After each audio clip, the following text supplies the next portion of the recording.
হাৰ্টৰ হেৰি হৈছে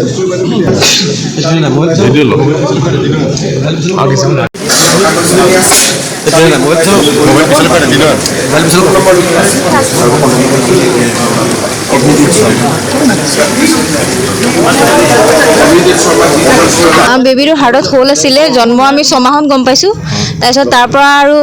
ইকো কৰাই পেলাই তাৰপিছত ডক্টৰে ক'লে 2 বছৰ পাছত লৈ আহিবা বুলি 2 বছৰ পাছত আকৌ লৈ গ'লোঁ তাৰপিছত 2 বছৰ পিছত মানে হোলটো তাৰপিছত কমিব বুলি ক'লে হোলটো ফিল আপ হৈ যাব বুলি ক'লে কিন্তু ফিল আপ নহ'ল 2 বছৰ পাছত আকৌ বাঢ়ি গ'ল তাৰপিছত আমি লৈ গ'লোঁ